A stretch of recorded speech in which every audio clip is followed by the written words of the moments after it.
My dear friends, welcome to Manu classes. आज हम radiation के कुछ ऑब्जेक्टिव्स सॉल्व करेंगे, कुछ बेसिक ऑब्जेक्टिव्स, और कुछ हम सेफ फैक्टर पे कुछ प्रॉब्लम्स देखेंगे। ठीक है, सारी प्रॉब्लम्स प्रीवियस ईयर्स की होगी अपार्ट फ्रॉम 1 और 2 प्रॉब्लम। गेट और आईएएस दोनों की होगी। ठीक है, तो हम फर्स्ट प्रॉब्लम पर आते हैं। गेट 2005 की प्रॉब्लम है। क्या क्वेश्चन है? The following figure was generated from experimental data relating spectral black body emissive power to wavelength at 3 temperatures T1, T2, T3। T1 is greater than T2, T2 is greater than T3।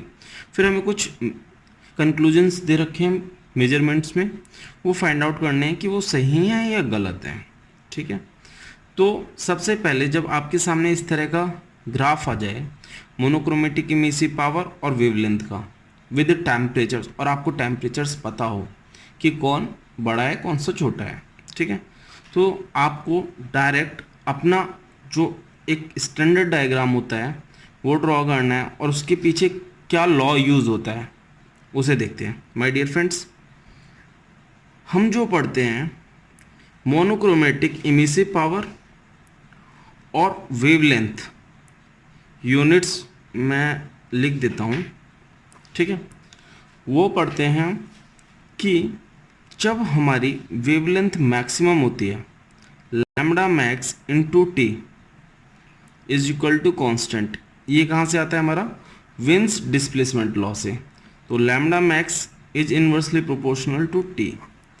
It means जब temperature हमारा rise करता है तो हमारी maximum wavelength reduce करती है, और maximum wavelength पर क्या होता है हमारा?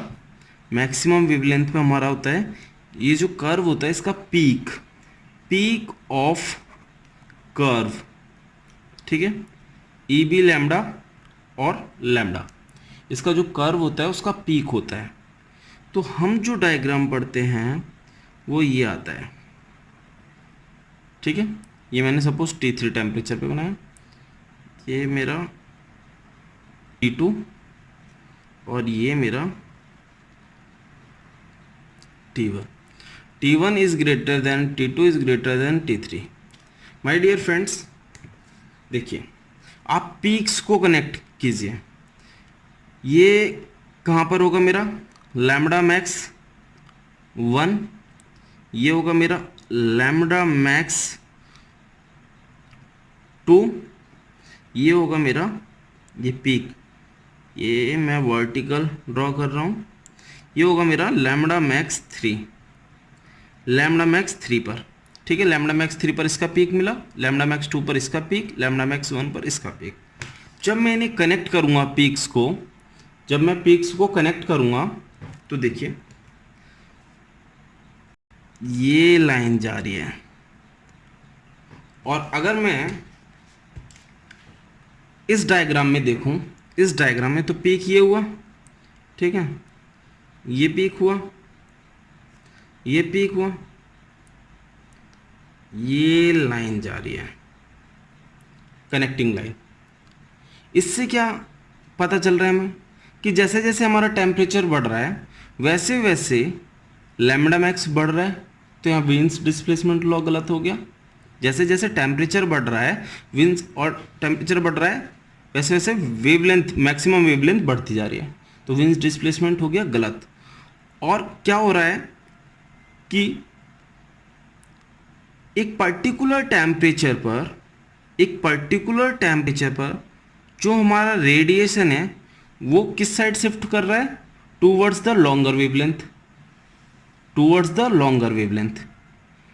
और हमें पता है जैसे जैसे हमारा टेम्परेचर बढ़ता है, आप यहाँ से देख सकते हैं इस लॉ के अकॉर्डिंग, जैसे जैसे टेम्परेचर बढ़ रहा है वैसे वैसे हमारा लैम्डा मैक्स कम हो रहा है, वेवलेंथ कम हो रही है। इट मीन्स जब टेम्परेचर बढ़ता है तो हमारा रेडिएशन मैक्सिमम किस रेंज में पड़ता है? शॉर्टर वेवलेंथ रेंज में। तो आप देख सकते हैं ये कर्व मेरा किस साइड शिफ्ट हो रहा है जैसे जैसे टेम्परेचर बढ़ रहा है। T3 से T2 हुआ, T2 से T1, तो मैक्सिमम रेडिएशन किस वेवलेंथ की तरफ शिफ्ट कर रहा है? Shorter wavelength. लैम्डा की वैल्यू डिक्रीज करती जा रही है। ओके, तो आप इसके अकॉर्डिंग हम स्टेटमेंट्स देख लेते हैं। एक तो मैंने इसमें विंस डिस्प्लेसमेंट लॉ यूज़ किया, ये है Wien's displacement law, lambda max into T is equal to constant. Okay, और ये कहाँ से आता है मेरा, प्लांक्स लॉ से। और कांस्टेंट की वैल्यू कितनी होती है, 2.898 10⁻³ मीटर केल्विन। इस पर भी अराउंड 2000 ईएस में प्रॉब्लम पूछी गई है इस फॉर्मूले पर। तो विंस डिस्प्लेसमेंट लॉ देख लीजिए आप, किस स्टेटमेंट में वर्ड यूज हुआ है, इसमें वर्ड यूज हुआ है, और क्या कह रहा है, wrong, because wins displacement law is not satisfied. तो सही बात बोल रहा है, यहाँ पर विंस डिस्प्लेसमेंट लॉ सेटिस्फाइड नहीं हो रहा है। ओके, तो D is the correct option. Okay, now move on to next problem, my dear friend. Now come to question second. IES 2007 का question है. What is the basic equation of thermal radiation from which all other equations of radiations can be derived? My dear friends, आपको ये याद करना होगा. Planck's equation is the mother equation. और मैं आपको शो भी कर सकता हूँ. Planck's equation, मैं कुछ words लिख देता हूँ. Planck's equation is the mother equation from which all laws of radiations can be derived. Okay, Planck's equation. तो इसका आंसर क्या होगा हमारा, प्लांक्स इक्वेशन। देख लेते हैं प्लांक्स इक्वेशन का स्टेटमेंट क्या कहता है। EB lambda monochromatic emissive power of a black body is a function of temperature and wavelength of incident radiation. Okay, तो EB lambda is equal to 2 pi C1 upon lambda to the power 5 e to the power C2 upon lambda t minus 1। ये prove किया है, ये gate और ES के point of view से इसका prove out important नहीं है, बट सेमेस्टर एग्जाम्स में पूछ लिया जाता है। ठीक है, यहाँ पर C1 की कितनी वैल्यू होती है, 3.74 into 10⁻⁻16 watt meter square. C2 की वैल्यू होती है 1.438 इंटू 10⁻⁻2 मीटर। ठीक है, और मोनोक्रोमेटिक इमिसिव पावर की आपको यूनिट पता ही है, वॉट पर मीटर स्क्वायर माइक्रोमीटर। माइक्रोमीटर ये किसका आ गया, ये वेवलेंथ के लिए आ गया। बाकी आपको पता ही है एनर्जी का, वॉट पर मीटर स्क्वायर। ठीक है, पावर का क्या होता है, जो भी हमारा यहाँ इमिसिव पावर होता है पर unit time per unit area, तो हो गया वॉट पर मीटर स्क्वायर। ओके, अब हम यहाँ से देख लेते हैं स्टीफन बोल्ट्जमैन इक्वेशन कैसे आई है हमारी। स्टीफन बोल्ट्जमैन इक्वेशन कैसे आती है, स्टीफन बोल्ट्जमैन इक्वेशन कैसे आती है प्लैंक्स इक्वेशन से। मैं कंप्लीट ड्राइव नहीं करूंगा बट आपको शो कर देता हूँ। EB is equal to 0 to infinity EB lambda D lambda. तो हम यहाँ पर EB लैम्डा की वैल्यू रख देते हैं, ये फॉर्मूला रख देते हैं जो प्लैंक्स वाला है, 2 pi C1 lambda to the power 5 e to the power C2 upon lambda t minus 1। Okay, अब इसे सॉल्व करेंगे तो हमें मिल जाता है sigma t to the power 4। ठीक है, sigma t to the power 4 ये हो गया स्टीफन बोल्ट्जमैन प्लैंक्स लॉ से। विन्स इक्वेशन देख लेते हैं। विन्स इक्वेशन कैसे आई है। पहली इंपॉर्टेंट बात ये होती है valid for short wavelength. Valid for short wavelength. ठीक है, यहाँ पर अब इसका फॉर्मूला लिख लेते हैं प्लैंक्स का। EB lambda is equal to 2 pi C1 upon lambda to the power 5 e to the power C2 upon lambda t minus 1। Okay, और विन्स इक्वेशन वैलिड होती है शॉर्ट वेवलेंथ के लिए, means lambda t is smaller than C2 upon lambda t is greater than 1। ये जब आप यहाँ रखेंगे और इस फॉर्म को खोलेंगे, you will get here EB lambda is equal to C1 upon lambda to the power 5 e to the power minus C2 upon lambda t। ये आपको रिलेशन मिल जाएगा। ठीक है, तो इसमें तीन इंपॉर्टेंट पॉइंट हुए। एक तो फर्स्ट ये प्लैंक्स इक्वेशन से ड्राइव हुई, सेकंड ये वैलिड फॉर शॉर्ट वेवलेंथ है, थर्ड या तो ये कह सकता है या ये कह सकता है, ठीक है। अब रेले जीन्स देख लेते हैं, रेले जीन्स फॉर्मूला, रेले जीन्स फॉर्मूला ये किसके लिए वैलिड है? Valid for long large wavelength, valid for large wavelength, valid for large wavelength. याद करने का तरीका बता दो, विंस छोटा है इसलिए छोटी वेवलेंथ के लिए, रेलेजेंस बड़ा है तो बड़े वेवलेंथ के लिए हो गया, ठीक है।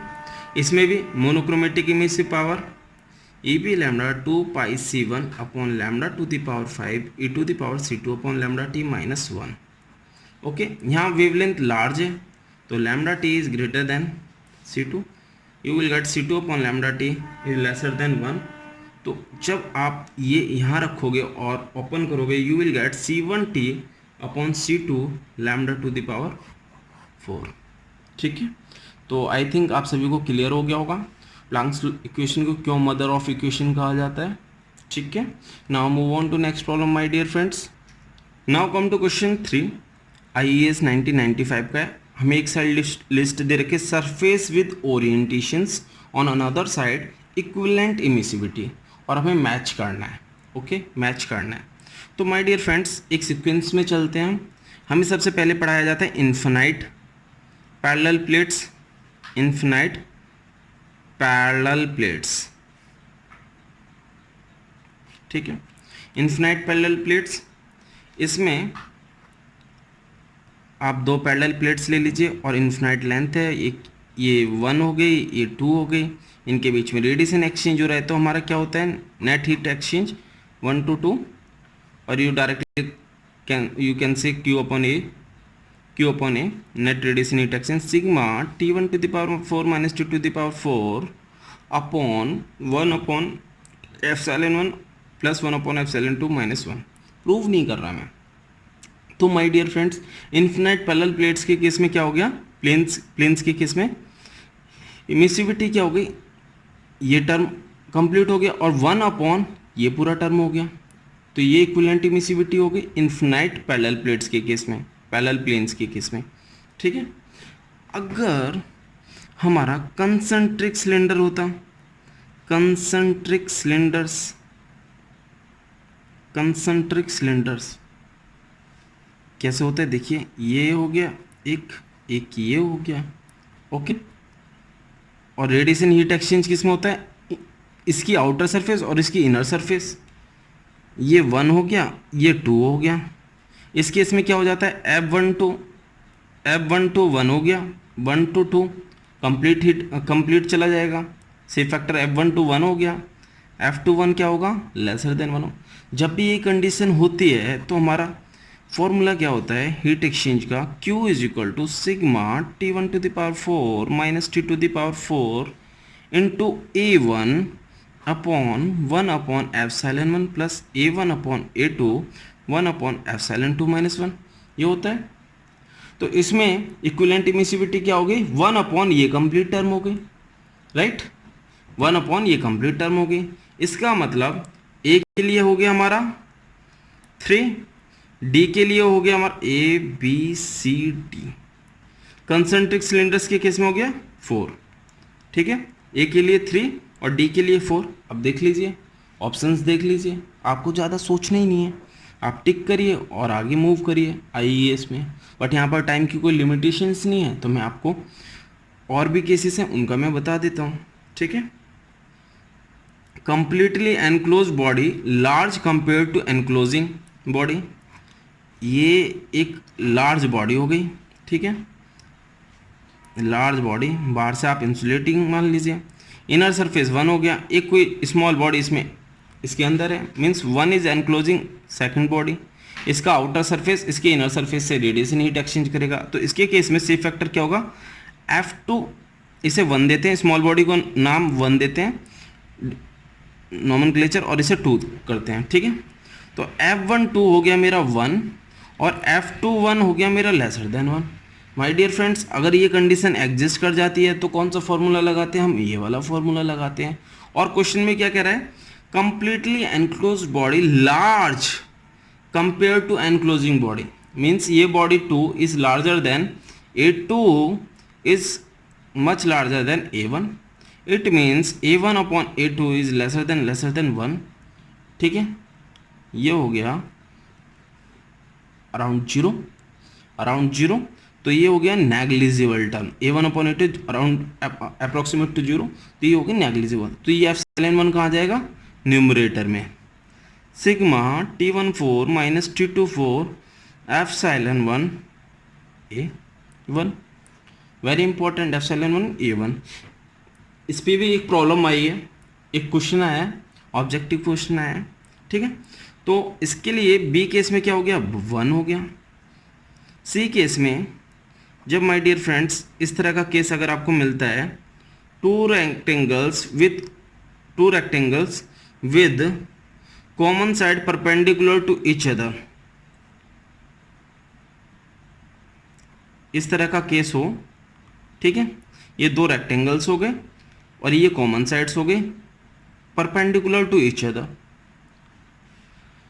ये दो रेक्टेंगल्स हो गए ABCD और ये CDEF, ये दो रेक्टेंगल्स हो गए, इनकी कॉमन साइड CD हो गई। ठीक है, और परपेंडिकुलर टू ईच अदर हो गया, 90 डिग्री एंगल बना रहे हैं। तो माय डियर फ्रेंड्स इस केस में इक्विवेलेंट इमिसिविटी होती है epsilon is equal to epsilon 1 epsilon 2। ठीक है, ये हम इसे ध्यान रखें। और सेफ फैक्टर जो होता है F12 और F21 1 minus sine theta by 2, अगर ये एंगल बीच में थीटा दिया होता। ठीक है, 1 माइनस साइन थीटा बाय 2। तो माय डियर फ्रेंड्स सी का क्या हो गया 2, 3 1 2 4, D is the correct option. Okay, now move on to next problem my dear friend. Now come to question 4, IAS 2007 का है। Consider the diagram given below, which one of the following is correct, grey body, black body, selective emitter. My dear friends first selective emitters होते क्या हैं, selective emitters या आप radiators बोल दीजिए, radiators. ठीक है, ये होते हैं लाइक कार्बन डाइऑक्साइड हो गया हमारा, वाटर हो गया, जो रेडिएशंस एब्जॉर्ब और इमिट करते हैं एक particular narrow ranges of wavelength में, नैरो रेंजेस ऑफ वेवलेंथ जिन्हें हम बैंड्स भी बोलते हैं। ठीक है, absorbs and emit, absorb and emit radiation in narrow range of wavelength, ठीक है, ये होते हैं सिलेक्टिव इमिटर्स और radiators. In narrow range of wavelength को हम बैंड्स भी बोलते हैं। ठीक है, बैंड्स। ठीक है, अब माय डियर फ्रेंड्स जो ग्रे बॉडी का कर्व होता है monochromatic emissive power versus lambda का, वो ब्लैक बॉडी के अप्रोक्सीमेटली होता है, मतलब ब्लैक बॉडी की तरह ही लगता है, but area under the grey body is always lesser than the curve under black body, curve of black body. ठीक है, क्यों, क्योंकि ब्लैक बॉडी के लिए इमिसिविटी कितनी होती है 1, और हमारा क्या होता है emissive power of black body sigma T4। अगर ग्रे बॉडी होती तो क्या होता है epsilon sigma T4 grey body. ठीक है, ये ग्रे बॉडी। ओके, ये क्या होगा laser than 1 for grey body. तो EB क्या हो गया, EB will be greater than grey body. और आपको पता है ब्लैक बॉडी जितना अच्छा एब्जॉर्वर है उतना ही अच्छा इमिटर है। तो सबसे ज़्यादा इमिट कौन करेगी सेम टेम्परेचर पर, सबसे ज़्यादा करेगी हमारी ब्लैक बॉडी। ठीक है, तो इमिसिव पावर किसकी ज़्यादा होगी ब्लैक बॉडी की। Area under the curve of black body will be larger than area under the grey body. Okay, area under the curve of grey body. ये हमारा ब्लैक बॉडी हुआ, ये हमारा ग्रे बॉडी हुआ, और ये हमारी नॉन ग्रे सरफेसेस और सिलेक्टिव इमिटर्स के लिए होता है। ठीक है, ये जो होगा हमारा C नॉन ग्रे सरफेसेस और सिलेक्टिव इमिटर्स के लिए होगा,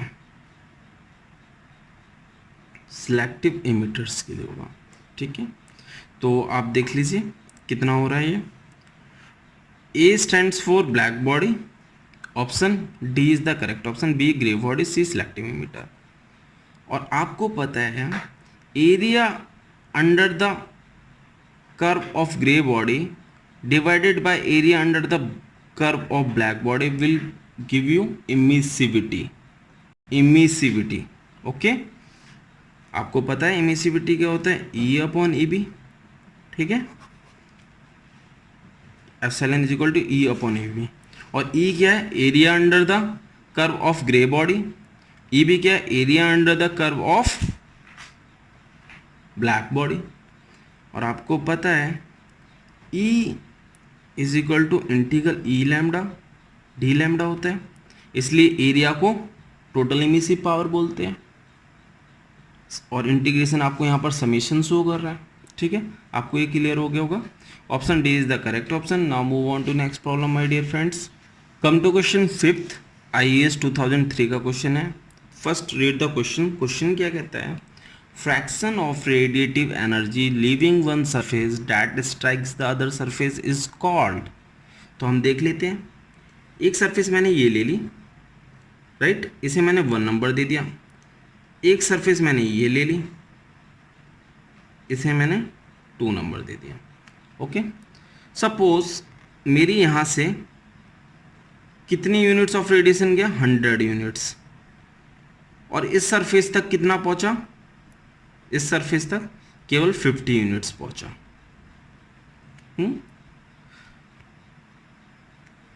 यहाँ पर टेम्परेचर होगा दोनों बॉडी का, इसका T1 टेम्परेचर होगा, इसका T2 टेम्परेचर होगा। सपोज इस बॉडी से मेरा 100 यूनिट्स ऑफ रेडिएशन गया, 100 यूनिट्स ऑफ, और इस बॉडी तक कितना पहुंचा, ओनली 60 यूनिट्स पहुंचा। ठीक है, देख लेते हैं। 1 से मेरा 100 यूनिट्स लीव किया, मीन्स सरफेस 1 से कितना गया, 100 यूनिट्स, और सरफेस 2 पर कितना पहुंचा, 50 units. It means amount of energy, और you can say fraction of energy leaving surface, fraction of energy that leaves the surface और strikes the other surface, strikes the other surface. देख लेते हैं हम, 50/100 इसने लीव किया, ठीक है, लीव, और इसने स्ट्राइक किया।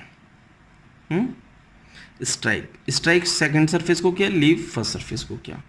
इसे हम बोलते हैं सेफ फैक्टर, सेफ फैक्टर, और यू कैन से व्यू फैक्टर और रेडिएशन कॉन्फ़िगरेशन फैक्टर। आप 3 नाम से इन्हें बुला सकते हो। ठीक है, इसे बोलेंगे 1 2 1 2।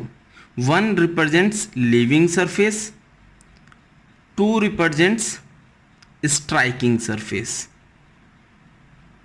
Okay, 1 represents living surface, 2 represents striking surface.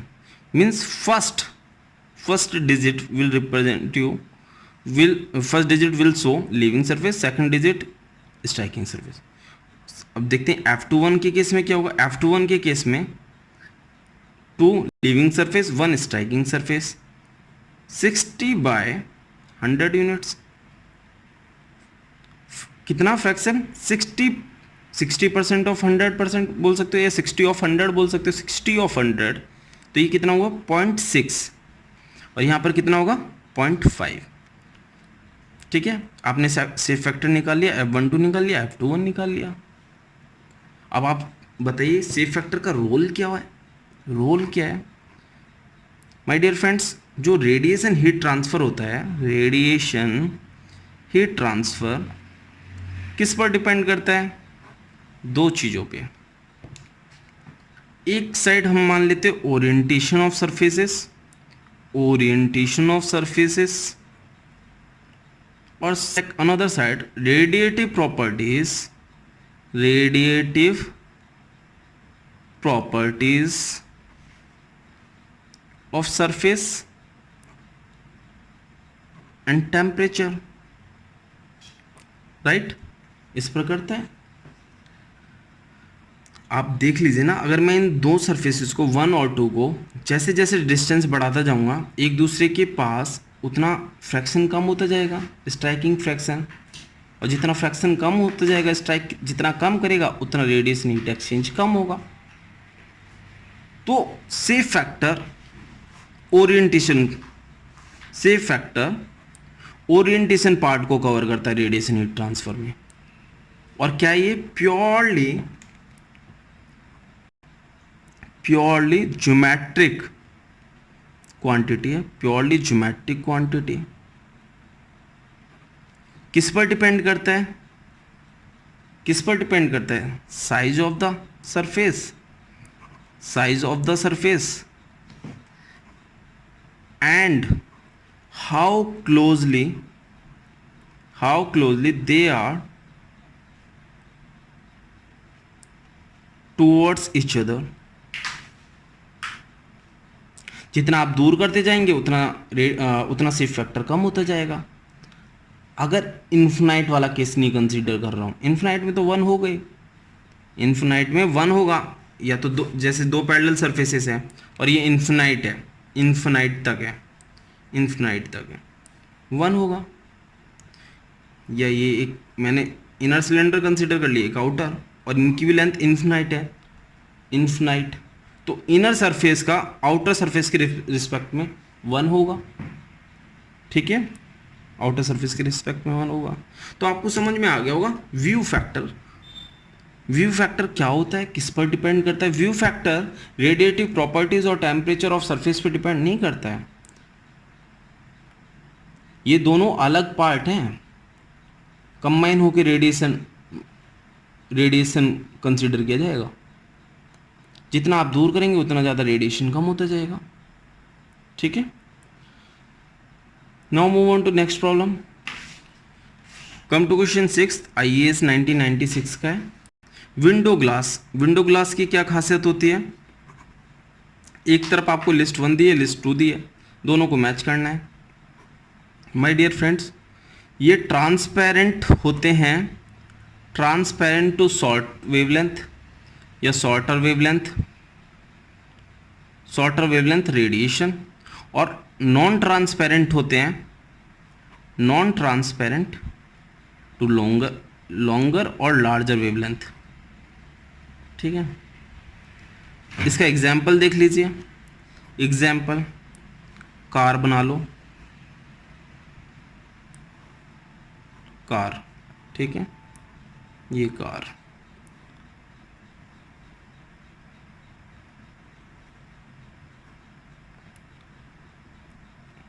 ठीक है, ये कार हो गई समझ लो, और ये कंप्लीट ग्लास है, कंप्लीट ग्लास।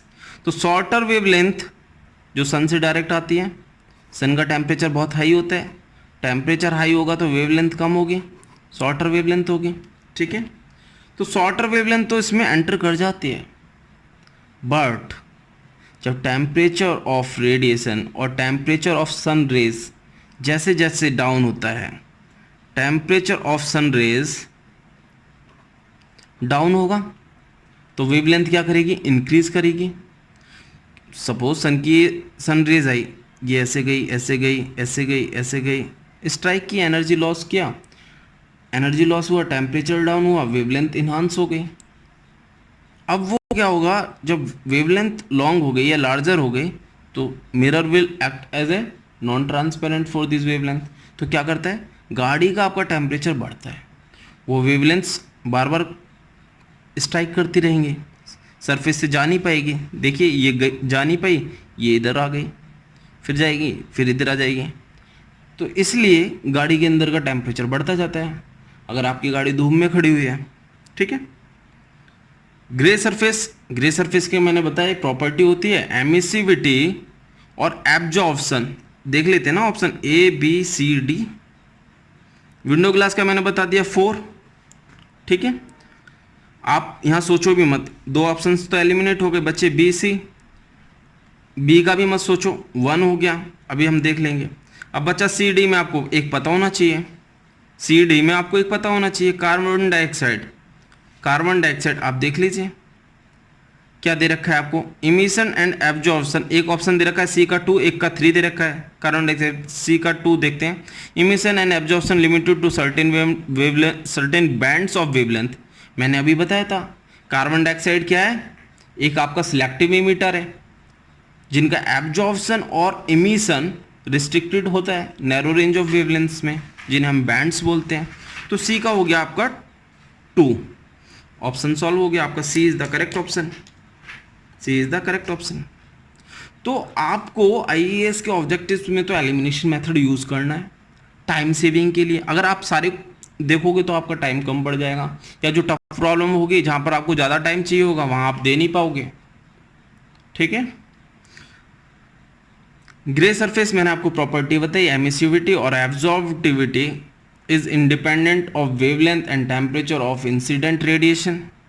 ठीक है, रेडियोसिटी क्या होता है, radiosity rate at which radiation leaves the surface, जिसे हम जे से डिनोट करते हैं। सपोज ये कोई सरफेस हो गई मेरी, ठीक है, इस पर कोई इंसिडेंट रेडिएशन हुआ जी, ठीक है, इस सरफेस से कुछ एनर्जी जो इस सरफेस को छोड़ेगी, या rate at which radiation leaves a surface, और you can say energy leaving a surface per unit time per unit area, per unit time per unit area is called radiosity.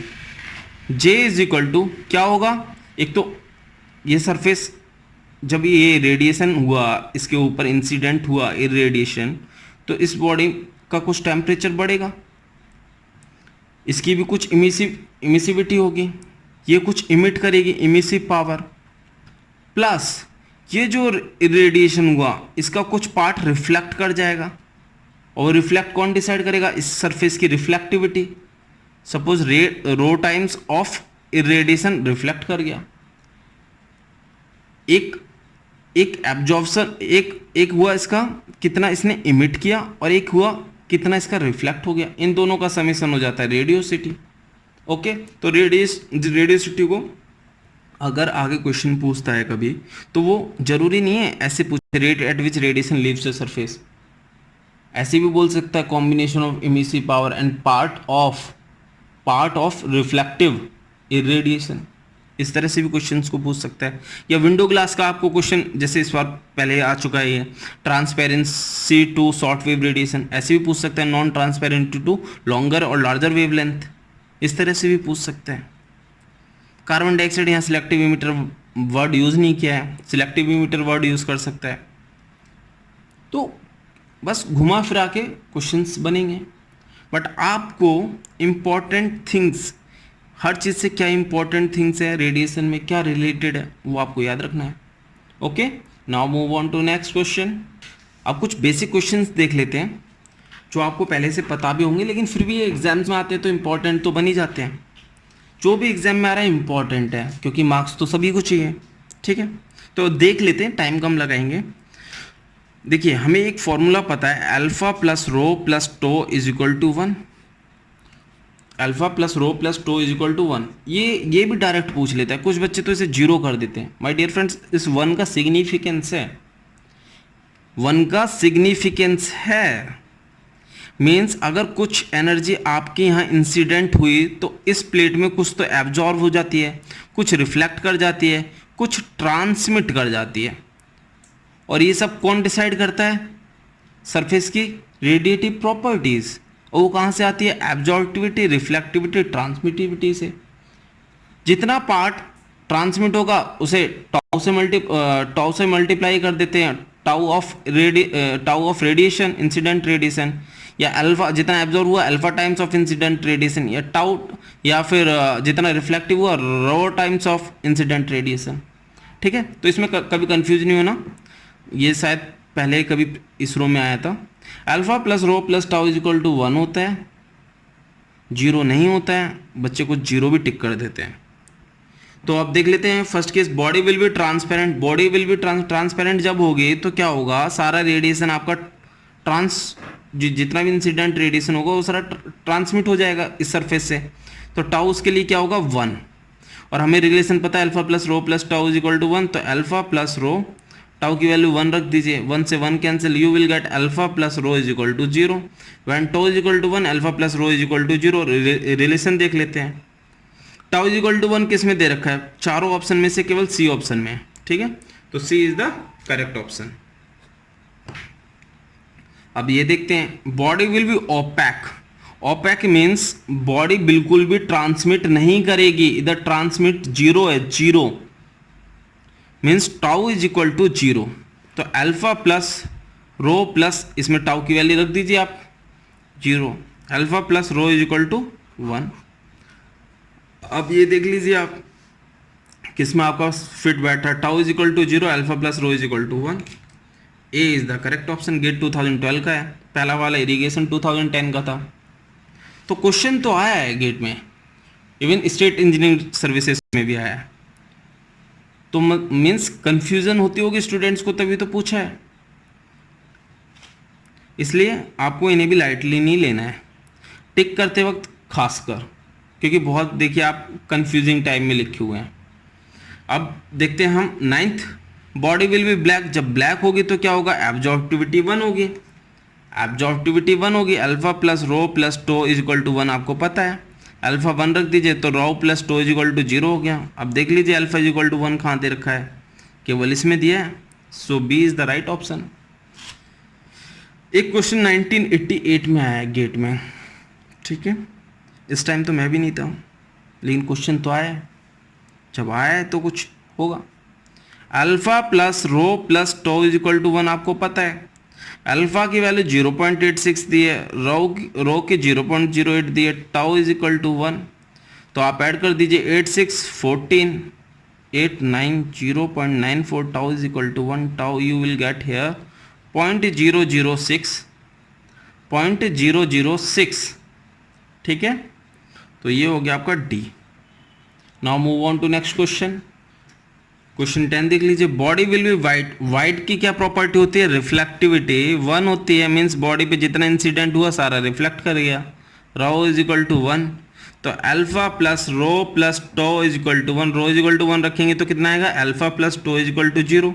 तो रो is equal to 1 देख लीजिए किसमें, B is the correct option. Okay, now come to question 11, IAS 1998 की problem है। क्या है?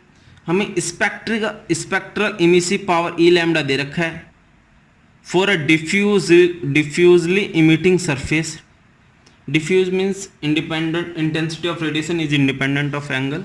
Okay, spectral emissive power जो दे रखी है वो कुछ रेंज के लिए दे रखी है, वेवलेंथ की कुछ रेंज के लिए, और हमें क्या फाइंड करना है? Total emissive power. ओके, तो क्वेश्चन में क्या पूछा? Total emissive power of the surface over the entire spectrum, means over the entire spectrum. जो ये रेंज ऑफ वेवलेंथ दे रखे हैं individual mono spectral emissive power के लिए, हमें टोटल रेंज के लिए फाइंड करना है, means lambda is less than and 3 से लेके मोर देन 25 तक। ओके, तो हमें पता है टोटल इमिसिव पावर का फॉर्मूला क्या होता है? 0 to infinity E lambda D lambda, ये होते हैं।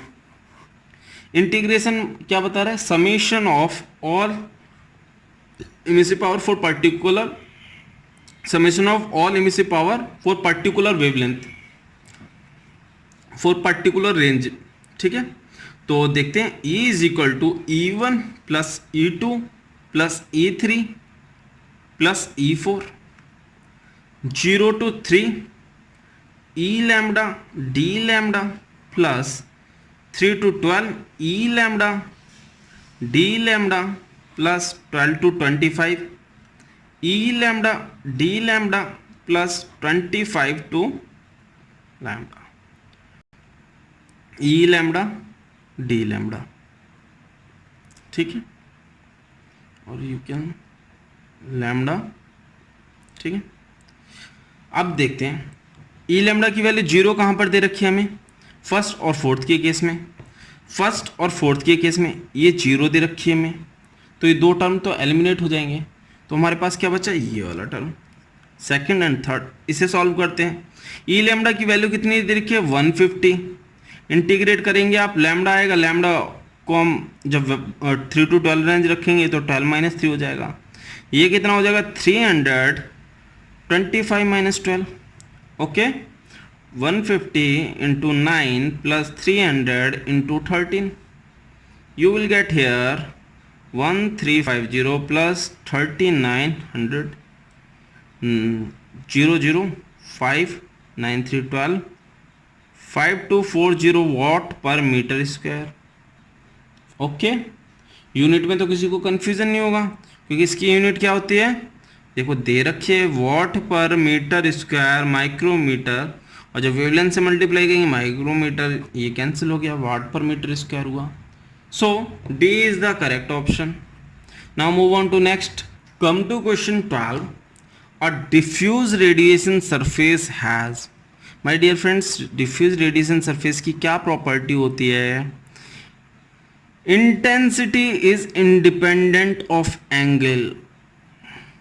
Intensity is independent of angle, or you can say intensity is same for all over the, intensity is same along all the directions. See, in the all directions intensity will remain same, means intensity of radiation in this case is not a function of angle theta.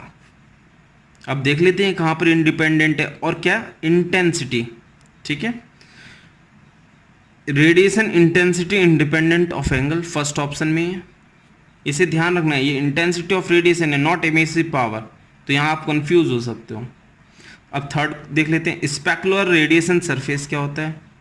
Specular radiation surface में क्या होता है, angle of incidence is equal to angle of reflection, angle of incidence is equal to angle of reflection, theta I is equal to theta R. GATE में ये 1991 में आया है, तो ये क्वेश्चन भी आ सकता है। ठीक है, theta I is equal to theta R, angle of incidence is equal to angle of reflection. ये किस तरह का होता है रिफ्लेक्शन, मिरर लाइक। ठीक है, ये एक property mirror like specular radiation surface. तो ऑप्शन कौन सा सही हो गया आपका, D. Now move on to next my dear friends, come to question 14th. What will be the view factor f21 for the geometry as shown in the figure below, sphere within a cube. Sphere के outer surface को 1 से represent कर रहे हैं और cube की inner surface को 2 से रिप्रेजेंट कर रहे हैं। एरिया A1 हो गया, इसका A2 हो गया। Diameter of sphere is equal to length of cube दे रखा है। ठीक है, तो देखते हैं, आपको पता है सेफ फैक्टर का रूल क्या कहता है, reciprocity theorem, A1 F12 A2 F21, right. और यहाँ पर क्या है हमारा, F12 1 है, 1 से जितना भी होगा वो सारा क्यूब के इनसाइड सरफेस पे जा रहा है। F12 1 हो गया, तो हमें फाइंड क्या करना है, F21 view factor F21 A1 upon A2। A1 कितना है हमारा स्फीयर के लिए, एरिया कितना होगा 4 पाई आर स्क्वायर, इसका सरफेस एरिया कितना होगा क्यूब का 6L स्क्वायर। ओके, एक सरफेस का L स्क्वायर होगा, एक सरफेस का L स्क्वायर, तो 6 सरफेसेस होंगी 6L स्क्वायर। इसे रेडियस को डायमीटर में कन्वर्ट करेंगे, we will get pi D square 6L square, और D is equal to L दिया है, तो क्या मिला हमें पाई बाई 6 आंसर। कुछ स्टूडेंट्स तो कह रहे होंगे कि सर बहुत इजी प्रॉब्लम्स कराते हैं। माय डियर फ्रेंड्स, मैं पहले basic to medium level problems cover कर रहा हूँ, then I will go for advance and conventional levels. इस तरह से क्लास कराने से फ़ायदा ये होगा, जो स्टूडेंट्स IITs में जाना चाहते हैं, कुछ स्टूडेंट्स PSUs में जाना चाहते हैं, कुछ स्टूडेंट्स ESE में जाना चाहते हैं, कुछ स्टूडेंट्स मीडियम लेवल की PSUs में जाना चाहते हैं, सब तो ESE में पहुंच नहीं जाएंगे, ना सभी गेट में पहुँचे, ना सभी टॉप PSUs में पहुँचेंगे, तो मार्क्स भी स्टूडेंट्स के सबके डिफरेंट आने वाले हैं, तो सबके लिए प्रॉब्लम्स है। तो ऐसा भी नहीं है कि मैं एडवांस लेवल की प्रॉब्लम्स कराऊँ, तो मैं पहले एक फाउंडेशन कोर्स की तरह बेस बना रहा हूँ। ठीक है, फिर हम एडवांस लेवल की प्रॉब्लम्स देखेंगे। तो अभी मेरी वीडियोस जो होंगी पार्ट 1, पार्ट 2, पार्ट 3, पार्ट 4 में होंगे। जैसे जैसे पार्ट बढ़ेगा वैसे वैसे लेवल बढ़ता जाएगा प्रॉब्लम्स का। ओके, तो कंफ्यूज नहीं होना है कि सर क्या पढ़ा रहे हैं। Now move on to next now come to 15th problem, जो अभी हमने प्रीवियस प्रॉब्लम की थी 14th, उसी पर बेस्ड है बट ये IAS 2004 की प्रॉब्लम है, वो IAS 2009 की प्रॉब्लम थी। इसमें क्या, a small sphere of outer area 0.6 metre square is totally enclosed by large cubical hall, the shift factor of hall with respect to sphere is 0.004. what is the measure of the internal side of the cubicle hall? my dear friends, हम जो questions करते हैं उसमें हम कोशिश करते हैं जो एनक्लोजिंग बॉडी होती है, जो अंदर होती है, देखिए स्फीयर कितना गंदा बन रहा है, उसे हम जनरली वन से डिनोट करते हैं। उससे क्या होता है, प्रॉब्लम कुछ नहीं है, आपको एक प्रैक्टिस डेवलप करनी होती है, और उस प्रैक्टिस से क्या होता है, आप कितना इफेक्टिवली प्रॉब्लम को सॉल्व करवा रहे हैं। इफेक्टिवली मीन्स कितना आप करेक्ट और कितना एफिशिएंटली, ठीक है। 1 स्फेयर को हम डिनोट कर रहे हैं, स्फेयर की आउटर सरफेस को, और 2 इनर सरफेस ऑफ होल, और हॉल कैसा दिया है हमें, क्यूबिकल हॉल। तो स्फेयर का एरिया हमें दिया है A1 0.6 मीटर स्क्वायर, ठीक है, और सेफ फैक्टर दे रखा है हमें हॉल का, shape factor of hall with respect to sphere means F21 we have given 0.04, ठीक है, इसमें कंफ्यूजन नहीं होना। Shape factor of hall with respect to sphere F21। What is the measure of internal side of the cubical hall, हमसे ये ए पूछ रहा है। तो देखते हैं my dear friends, you know F12 कितना होगा, 1 से 2 1 होगा, क्योंकि ये एनक्लोज्ड है सारा, आउटर सरफेस से इनर सरफेस पे चला जाएगा क्यूबिक होल के। तो रेसिप्रोसिटी थ्योरम प्यार से लगाते हैं, A1 F12 A2 F21। A1 कितना है 0.6, F12 कितना है 1, A2 एरिया कितना होगा क्यूबिकल हॉल का 6A स्क्वायर, इसमें कंफ्यूज नहीं होना। F21 0.004, A स्क्वायर कितना है आपका 6 से ये कैंसिल होगा, यू विल गेट 0.1 अपॉन 0.004, तो ये हो गया 100, 4 will cancel out 25, you will get A is equal to 5, किसमें, मीटर, एरिया इन मीटर।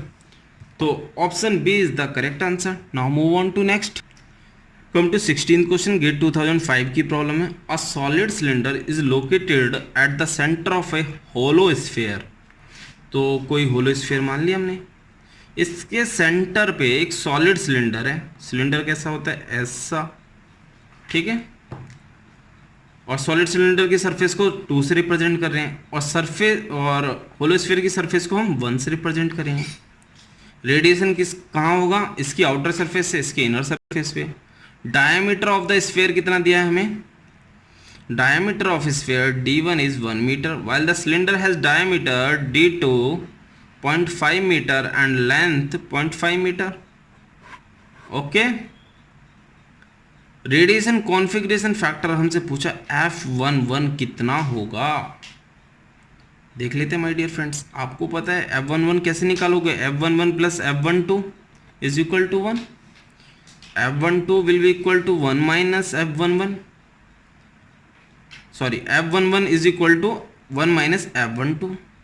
अब आपको F12 फाइंड करना है, F12 फाइंड करना है, ये फाइंड हो गया, आपका आंसर आ जाएगा। तो माय डियर फ्रेंड्स देखिए, F21 होगा आपका 1, क्योंकि इसकी आउटर सरफेस से जितना भी रेडिएशन निकलेगा वो कहाँ जाएगा, इसकी इनर सरफेस पे। कुछ भी कैसा भी पोर्शन इसकी रिफ्लेक्ट होकर इस पे नहीं आएगा, मतलब इसकी सरफेस से जितना भी इमिट होगा वो indirectly without touching surface 1 direct इस पर नहीं गिर सकता, डायरेक्ट किस पर जाएगा, 1 पर। आप देख लीजिए ना, ऐसे ऐसे ऐसे ऐसे ऐसे ऐसे, देखो 2 का 2 पर थोड़ी आएगा,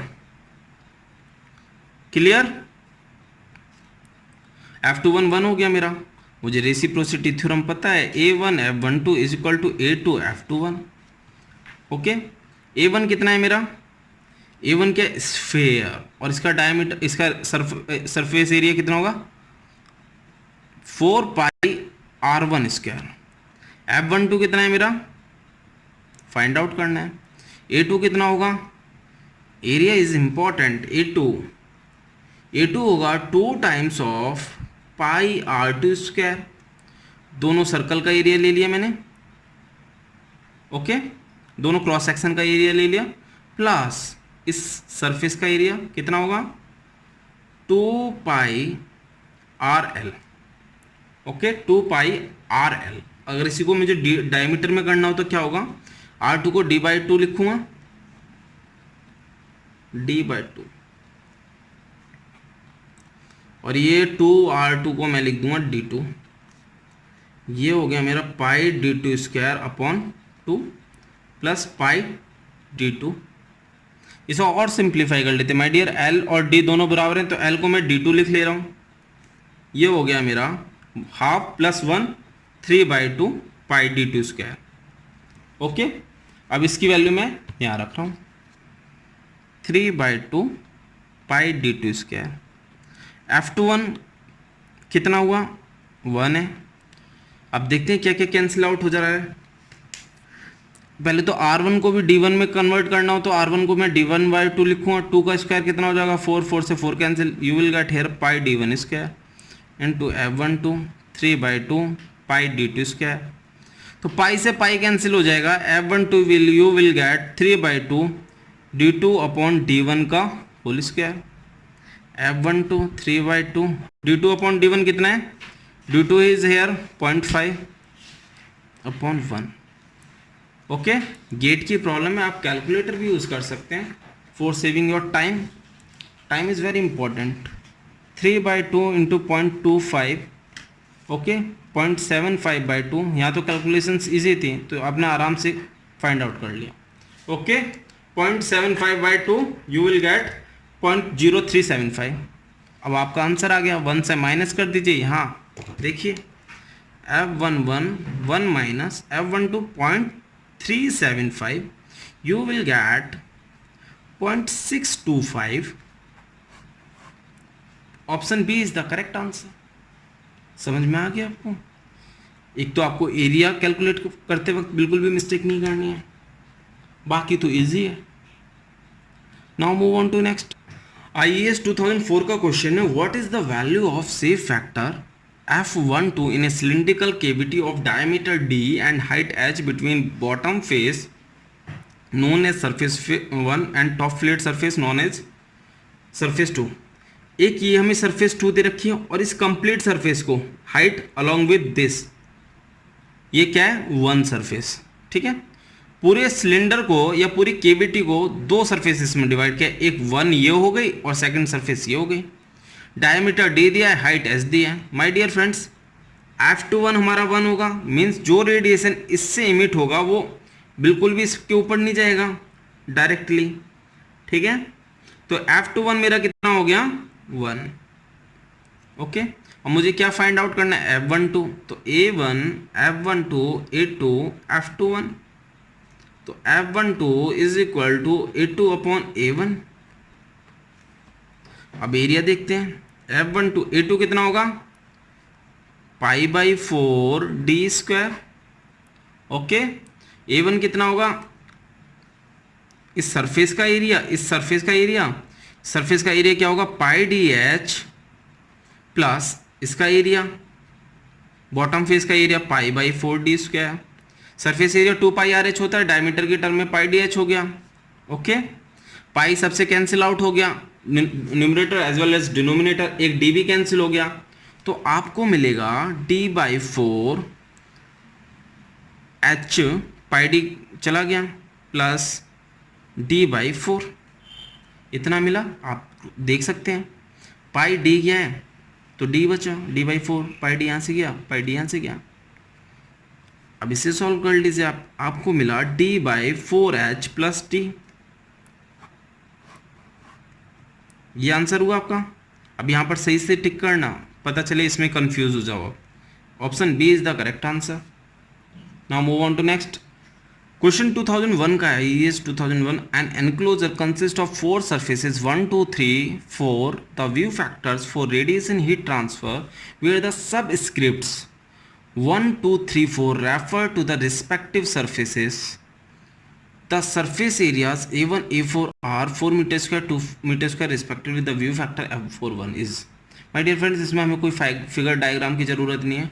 हमको पता है हम लिख सकते हैं, हमें जब 4 सरफेसेस दिए हैं, हम लिख सकते हैं with respect to 1 F11 F12 F13 plus F14 1 होगा। क्लियर? समेशन रूल से। अब आपको F11 की वैल्यू दे रखी है 0.1, F12 की दी है 0.4, F13 की दी है 0.25। आप यहाँ से F14 निकाल लेंगे, कितना है 1 minus 0.25 plus 0.5 you will gate 0.75, F14 0.25। Okay, any confusion? 0.65 0.75 0.25, ये आपको F14 मिल गया। और आपको क्या फाइंड आउट करना है? F41। आपको एरिया A1 का भी दे रखा है, A4 का। सिंपल सा आप रेसिप्रोसिटी थ्योरम यूज कीजिए, A1 F14 A4 F41। A1 क्या है आपका यहाँ पर 4, F14 क्या है आपका 0.25, A4 क्या है आपका 2, F41 कितना है फाइंड आउट करना है। तो F41 हो गया आपका 2 2 4, you will get 0.5, F41 is 0.5। Okay, so answer is the B। Now move on to next 19th question. देखिए, come to question 19th। Question क्या है? The shape factor F12 in case of a conical cavity having a semi vertex angle alpha and height h is given by. तो हम एक conical cavity draw कर लेते हैं। ये मैंने कॉनिकल कैविटी ड्रॉ कर ली, ठीक है, आइसक्रीम का जैसे कोन होता है। अब यहाँ से मैंने दोनों एंड्स को डॉटेड लाइन से कनेक्ट कर दिया और यहाँ से मैंने वर्टेक्स से इस पे परपेंडिकुलर ड्रॉ कर दिया। ओके, ये एंगल 90 हो गया, ये परपेंडिकुलर हुआ। ये क्या है? कोन की हाइट। और ये एंगल मेरा है वर्टेक्स एंगल, लेकिन हमें क्वेश्चन में क्या दिया? Semi vertex angle. ये मैंने रेडियस r कंसीडर कर ली और length of slant height of cone मैंने L कंसीडर कर लिया। माय डियर फ्रेंड्स, क्वेश्चन में देखिए ना, तो मुझे ये बोला कि वन सरफेस में इस बॉटम सरफेस को कंसीडर करूं, टॉप सरफेस को, या सरफेस 2 मैं इसे कंसीडर करूं, कौन सरफेस को। लेकिन ये हमें खुद अपने लॉजिक से यूज़ करना है, लॉजिक यूज़ करना है। देखिए, अगर मैं इसे सरफेस 1 कंसीडर करूं और इसे मैं 2 सरफेस कंसीडर करूं, तो F12 क्या हो जाएगा मेरा 1। सारा रेडिएशन 1 से किस पे जाएगा? 2 पर। माय डियर फ्रेंड्स, क्वेश्चन में कहीं पर भी 1 लिखा है आपका? F12 इज इक्वल टू 1 नहीं ना, तो इसलिए 2 मेरा ये है और 1 ये है। 1 की ये इनर सरफेस और 2 की ये वाली अंदर वाली सरफेस, ठीक है। तो मुझे F12 फाइंड करना है। क्लियर? आपसे पूछा F12, आपको F12 फाइंड करना है। तो माय डियर फ्रेंड्स, इस कॉनिकल कैविटी से इट्स वेरी क्लियर, F21 1। तो रेसिप्रोसिटी थ्योरम यूज करते A1 F12 A2 F21। F12 will be equal to A2 upon A1 F21।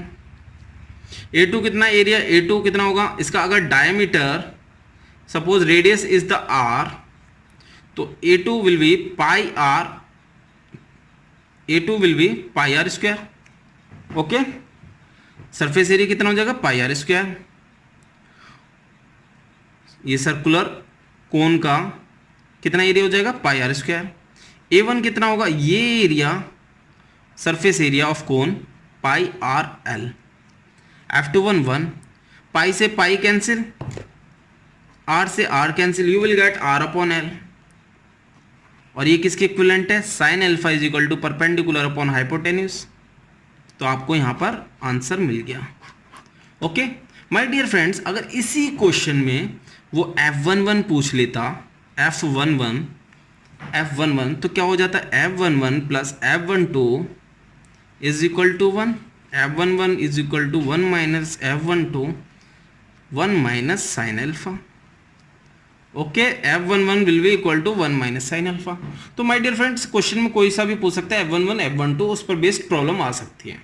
Okay, now move on to next last question of this class. GATE 1994 की problem है। क्या है question? The shape factors, filling the blanks type है, the shape factors with themselves of two infinitely long black body concentric cylinders with a diameter ratio of 3 are for the inner and for the outer।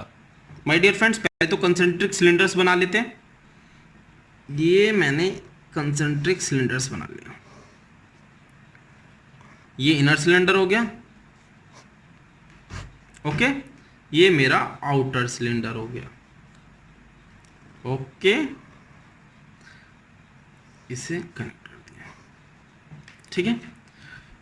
इसकी outer surface को 1, इसकी outer inner surface को 2, ठीक है। ये diameter मेरा D1 और ये डायमीटर मेरा D2, ठीक है। मुझे डायमीटर रेशियो दे रखा है 3, ऑब्वियसली 3 क्या होगा, D2/D1 होगा।